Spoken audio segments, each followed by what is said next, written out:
A rise in chronic non-infectious diseases like diabetes, allergies and asthma has forced a reassessment of how we rely on microbes. Allowing babies to pick up pretty routine coughs and colds is probably what you need, says Professor Jack Gilbert.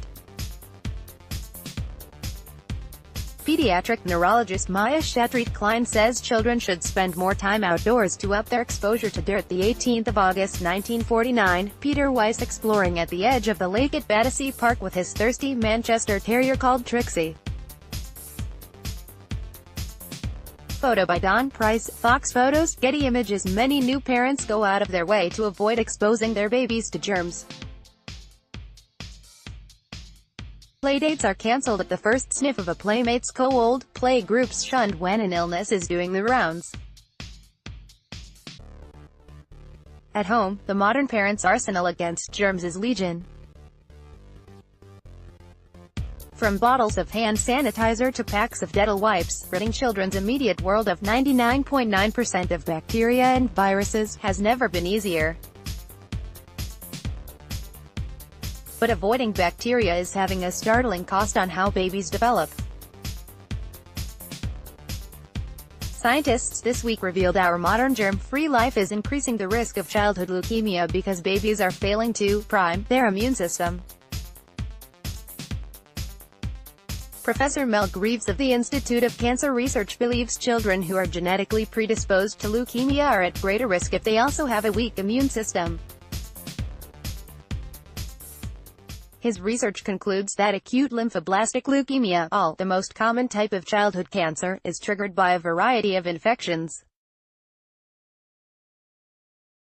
As a species, we evolved in a complex microbial world and our immune systems evolved to cope with it. The upshot, he asserts, is that all could be preventable if a child's immune system is properly primed with exposure to a variety of microbes in the first year of their life. The big question is how to go about that priming. The cocktail Professor Greaves hopes, eventually, to develop an intervention or prophylactic comprising a benign bacterial cocktail that one could drink orally. He cautions, what we don't know is which bacteria, how many bacteria, or exactly when we'd give it. Some microbe experts think parents need to relax on the hygiene front.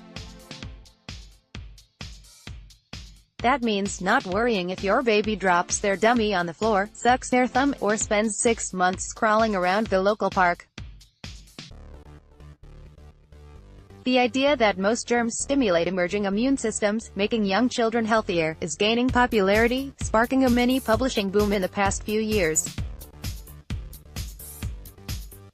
As a species, we evolved in a complex microbial world and our immune systems evolved to cope with it, says Professor Jack Gilbert, director of the Microbiome Center at the University of Chicago and co-author of Dirt is Good.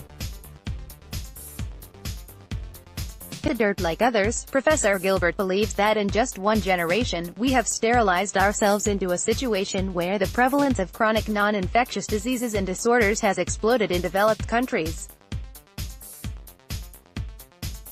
I'd suggest that parents use their common sense, he says. Your children's immune systems need to be educated and developed. Part of that is immunization. Another part is interacting with the world. So, let your children outside more. Don't sterilize their hands all the time. You do not need to treat your home like a hospital unless your child has severe immune-crippling disorders. A group of children playing in a street in Willesden, northwest London, circa 1950. Photo by General Photographic Agency, Hulton Archive, Getty Images. Studies show that children with a dog in their home that they interact with are 13% less likely to develop asthma, Professor Gilbert adds. And children with access to a wide biodiversity of different trees and plants in their neighborhood have fewer allergic diseases and a more stimulated immune system. He stresses that he is absolutely not blaming parents of children with all, which accounts for 75% of all childhood leukemia. This is a multi-step process that is kicked off with a random mutation, which is nothing anyone can do anything about. If those individuals don't have this priming, they could develop all. But the cause of cancer is never a single, simple thing. Hygiene hypothesis. In fact, Professor Greaves, who recently won the Royal Society's prestigious Royal Medal, is unconvinced by what has been dubbed the hygiene hypothesis, in relation to all at least. I don't think it's a hygiene problem, he says. Antibiotics will probably compromise a baby's natural microbiome. His research, gathered over 40 years, shows that giving birth naturally rather than by C-section, breastfeeding, and encouraging social contact with other children in the first year of a baby's life, such as in a daycare environment, are all more important than being obsessive about germs when it comes to preventing all, which affects 1 in 2,000 children. Allowing babies to pick up pretty routine coughs and colds is probably what you need, he adds, which is probably the last thing that newish sleep-deprived parents want to hear. One can really understand parents' concern about this. I'm not into engineering a lifestyle, but any general advice is to encourage contact with other babies. In a further blow to anxious parents, Professor Greaves recommends they should avoid giving their babies antibiotics. Antibiotics will probably compromise their natural microbiome. Role of microbes. His study is part of a wider re-evaluation of the role of microbes, traditionally the bad guys of the medical world. Medical advances from antibiotics and vaccinations to antivirals and pasteurization have dramatically reduced the risk of dying from a microbial infection. But a rise in the prevalence of chronic non-infectious diseases and disorders, such as diabetes, allergies and asthma, has forced a radical reassessment of how the body relies on certain microbes to thrive. Maya Shetreat-Klein, a New York-based pediatric neurologist, is another believer in the power of dirt. Two boys splash around in the Thames off the Albert Embankment, with Lambeth Bridge in the background, the 24th of March 1938. Photo by Fox Photos, Hulton Archive, Getty Images. It's about understanding that bacteria can be beneficial, she says. We're learning things that are counterintuitive, such as that washing dishes by hand, using sponges reduces the risk of developing allergies.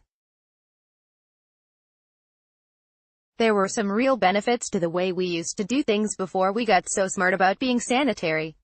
She thinks the biggest problem is that children spend too much time indoors, particularly at school. One way we got exposure to microbes and dirt and soil, when I was young, was rolling down hills and playing in streams. Soil is one of the most biodiverse entities in the world. When kids are outside getting dirty, they are doing very important things for their microbiome. The Dirt Cure. In her book, The Dirt Cure, she urges parents to encourage their children to go outdoors more. Even if they're doing homework or are on their phone texting, they can go and do that in the park or in their yard. The suggestion that a lack of exposure to bacteria and parasites during childhood may be behind the rapid increase in allergy cases dates back to an article published in 1989 by Dr. David Strawn, an epidemiologist from London. Yet our dependence on products such as Dettol continues to strengthen amid constant stories about how kitchen sponges are 200,000 times dirtier than toilet seats. I would be paranoid if I weren't so well informed, says Professor Gilbert, adding that even his wife insisting on liberally using Lysol wipes in the event of a domestic flu outbreak, although she doesn't use enough of them in order to kill the flu germs. She does it wrong. If you look on the back of the packet, it tells you to use enough wipes to create a glistening cover and leave it for 10 minutes. If you just wipe down a surface, it will be as effective at killing the organisms as warm water. Read more. Rubber ducks might have potentially deadly bacteria inside them. Scientists claim parents told to take sick children to the pharmacy first. Wealthier children are at greater risk of dying from asthma.